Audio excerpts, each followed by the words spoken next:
ನಮಸ್ಕಾರ ಫ್ರೆಂಡ್ಸ್, ಮತ್ತೆ ನಿಮಗೆ ನನ್ನ ಚಾನಲ್ಗೆ ಸ್ವಾಗತ. ಇವತ್ತು ನಾನು ಮಿಥುನ್ ರಾಶಿಯವರ 2026 ವರ್ಷ ಭವಿಷ್ಯದ ರೀಡಿಂಗ್ನ ಮಾಡ್ತಾಯಿದ್ದೀನಿ. ಆಸ್ಟ್ರಾಲಜಿ ಚಾರ್ಟ್ ಮುಖಾಂತರ ಮಾಡ್ತಾ ಇರೋ ರೀಡಿಂಗ್ ಇದು. ನಿಮಗೆ ಅನ್ವಯಿಸಿದರೆ ಮಾತ್ರ ತೊಗೊಳ್ಳಿ, ಇಲ್ಲಾಂದರೆ ಬಿಟ್ಬಿಡಿ. ಇದು ಒಂದು ಜನರಲ್ ರೀಡಿಂಗ್ ಮಾತ್ರ ಆಗಿರುತ್ತೆ. ಮಿಥುನ್ ರಾಶಿಯವ್ರಿಗೆ ಚಾರ್ಟ್ನ ನೋಡಿದಾಗ ಕೆಲವೊಮ್ಮೆ ನಾನು ಏನು ಹೇಳ್ತೀವಿ ಅಂದರೆ, ಇದು ಸೂರ್ಯನ ವರ್ಷ ಆಗಿರೋದ್ರಿಂದ ಇವಾಗ ನಿಮಗೆ ನಿಮ್ಮ ಚಾರ್ಟಲ್ಲಿ ಗುರು ದೃಷ್ಟಿ ಇರೋದ್ರಿಂದ ನಾವೇನು ಹೇಳ್ತೀವಿ ಅಂದರೆ, ಬೃಹಸ್ಪತಿ ದೃಷ್ಟಿ ಯಾವಾಗಾದರೂ ಲಗ್ನದ ಮೇಲೆ ಬಿದ್ದರೆ ತುಂಬ ಆ್ಯಕ್ಟಿವ್ ಆಗಿರ್ತೀರ. ಅದೇ ರೀತಿ 1,00,000 ದೋಷ ಸಾಲ್ವ್ ಆಗುತ್ತೆ ಅಂತ. ನಿಮ್ಮ ಕುಂಡ್ಲಿನಲ್ಲಿ ಏನಾದರೂ 1,00,000 ದೋಷಗಳಿದ್ದರೆ ನಿಮ್ಮ ಚಾರ್ಟಲ್ಲಿ ಗುರು ಅದನ್ನೆಲ್ಲ ಸಾಲ್ವ್ ಮಾಡ್ತಾ ಹೋಗುವಂಥ ಟೈಮ್ ಅಂತ ಹೇಳ್ತೀನಿ ನಾನು ಮಿಥುನ್ ರಾಶಿಯವ್ರಿಗೆ.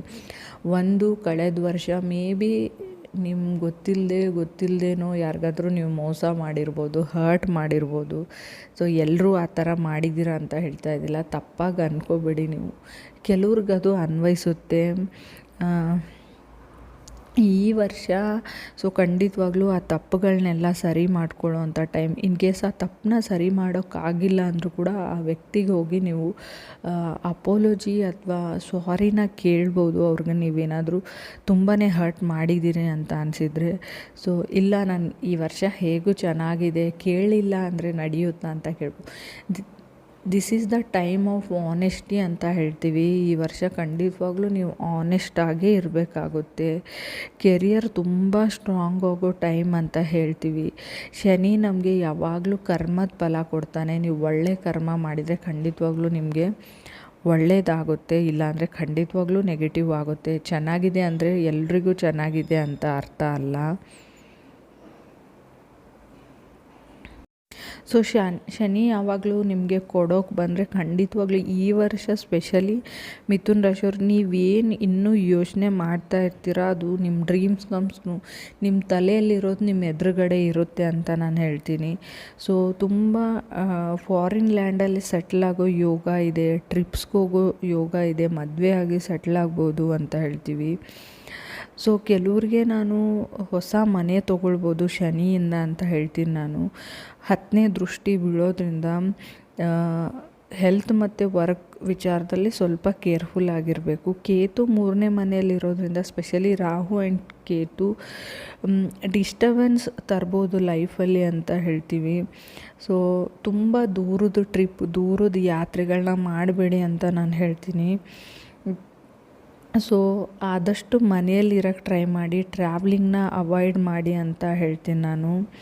11th ಮಾರ್ಚಿಂದ ಗುರು ಮೊದಲೇ ಮನೇಲಿ ಹೋಗೋದ್ರಿಂದ ಮಾರ್ಗಿ ಆಗ್ತಾನೆ ಅಂತ ಹೇಳ್ತೀವಿ ನಾವು 2nd ಜೂನ್ವರೆಗೂ. ಎಕ್ಸ್ಟ್ರಾ ಇನ್ಕಮ್ ಮಾಡೋವಂಥ ಟೈಮ್, ಇನ್ಕಮ್ ಸೋರ್ಸಸ್ ಜಾಸ್ತಿ ಮಾಡ್ಬೋದು ಅಂತ ಹೇಳ್ಬೋದು. ಮೇ ಬಿ ಫ್ಯಾಮ್ಲಿ ಮೆಂಬರ್ಸ್ ಕೆಲವ್ರು ಇರ್ತಾರೆ ನಿಮ್ಮ ರಿಲೇಷನಲ್ಲಿ, ರಿಲೇಟಿವ್ಸಿಗೆ ನಿಮ್ಮ ಏಳಿಗೆನ ಸಹಿಸೋಕ್ಕಾಗದೇ ಇರ್ಬೋದು, ಎಲ್ಲಿದ್ದ ಹೇಗಾದ ಅಂತ. ಸಮ್ಟೈಮ್ಸ್ ಕೆಲವ್ರು ನಿಮಗೆ ಹಾರ್ಮ್ ಮಾಡ್ಬೋದು. ಅಲ್ಲಿ ಎಕ್ಸ್ಟ್ರಾ ಕೇರ್ಫುಲ್ ಆಗಿರಿ. ಸ್ಟೂಡೆಂಟ್ಗಳಿಗೆ ತುಂಬ ಚೆನ್ನಾಗಿರೋ ಟೈಮ್ ಅಂತ ಹೇಳ್ತೀನಿ. ಬಟ್ ಹೆಲ್ತ್ ಇಶ್ಯೂಸ್ ಅಂದರೆ ಸ್ಕಿನ್ ಇನ್ಫೆಕ್ಷನ್ಸ್ ಬರ್ಬೋದು. ಕೇರ್ಫುಲ್ ಆಗಿರಿ. ಸ್ವಲ್ಪ ಹೆಲ್ತ್ ಇಶ್ಯೂಸ್ ಹೇಳ್ತೀನಿ. ಲವ್ ಲೈಫಲ್ಲಿ ಸ್ವಲ್ಪ ಫೈಟ್ಸ್ ಆಗ್ಬೋದು. ಜಗಳಗಳಾಗ್ಬೋದು. ಸಡನ್ನಾಗಿ ಚೆನ್ನಾಗಿರೋ ರಿಲೇಷನ್ಶಿಪ್ ಹಾಳಾಗು ಅಂತ ಹೇಳ್ಬೋದು. ಲಾಂಗ್ ಡ್ರೈವ್ ಮಾಡೋವಂಥ ಟೈಮ್ ಇದೆ. ನಿಮ್ಗೆ ಅನಿಸ್ಬೋದು ಲಾಂಗ್ ಡ್ರೈವ್ ಮಾಡಬೇಕು, ಟ್ರಿಪ್ಗೆ ಹೋಗಬೇಕು ಅಂತ. ನಾನು ಹೇಳಿದ್ದೀನಿ, ಆದಷ್ಟು ಮನೇಲಿರೋಕ್ಕೆ ಟ್ರೈ ಮಾಡಿ. That is good for you ಅಂತ ಹೇಳ್ತೀನಿ ನಾನು. ಇನ್ನೂ ಬಿಸ್ನೆಸ್ ಮಾಡೋರ್ಗೂ ತುಂಬ ಚೆನ್ನಾಗಿದೆ ಅಂತ ಹೇಳ್ತೀನಿ. ಯಾವುದಾದ್ರೂ ಬಿಸ್ನೆಸ್ ಮಾಡಬೇಕು ಅಂದ್ಕೊಂಡಿದ್ರು ಖಂಡಿತವಾಗ್ಲೂ ಮಾಡ್ಕೊಳ್ಬೋದು. ಬಟ್ ಎಕ್ಸ್ಟ್ರಾ ಕೇರ್ಫುಲ್ಲಾಗಿ ನಿಮ್ಮ ಚಾರ್ಟ್ನ ತೋರಿಸ್ಬಿಟ್ಟು ಬಿಸ್ನೆಸ್ನ ಟ್ರೈ ಮಾಡಿ ಅಂತ ಹೇಳ್ತೀನಿ ನಾನು. ಇನ್ ಜನರಲ್ ರೀಡಿಂಗ್ ಆಗಿರುತ್ತೆ. ಕೆಲವ್ರದ್ದು ನಾವು ಹಿಂದಿಂದು ಡೆಪ್ತ್ಸ್ ಕೂಡ ನೋಡ್ತೀವಿ ನಾವು. ಹಿಂದಿಂದು ಜನ್ಮದ ಕೆಲವೊಂದು ಕರ್ಮಗಳು ಕ್ಯಾರಿ ಆಗುತ್ತೆ ನಮಗೆ. ನಿಮ್ಮ ಕುಂಡ್ಲಿಯಲ್ಲಿ ಎಲ್ಲ ಚೆನ್ನಾಗಿದ್ದರೂ, ನಿಮ್ಗೆ ರಾಜಯೋಗ ನಡೀತಾ ಇದ್ದರೂ ಕೂಡ ಅದ್ರ ಬೆನಿಫಿಟ್ಸ್ ನಿಮಗೆ ಬರ್ತಾ ಇರಲ್ಲ. ಯಾವುದೋ ಒಂದು ರೀತಿಯಲ್ಲಿ ನಿಮ್ಮ ಆ್ಯನ್ಸಿಸ್ಟರ್ಸ್ ಮಾಡಿರೋ ಡೆಪ್ಸ್ ಇರುತ್ತೆ. ಅದೆಲ್ಲ ಕ್ಯಾರಿ ಓವರ್ ನಮ್ಮ ಲೈಫಲ್ಲಿ ಆಗ್ತಾ ಇರುತ್ತೆ. ಆದಷ್ಟು ನೀವು ಸೆಟಲ್ಮೆಂಟ್ ಕಡೆ ಯೋಚನೆ ಮಾಡಿ ಅಂತ ನಾನು ಆಲ್ರೆಡಿ ಹೇಳಿದ್ದೀನಿ.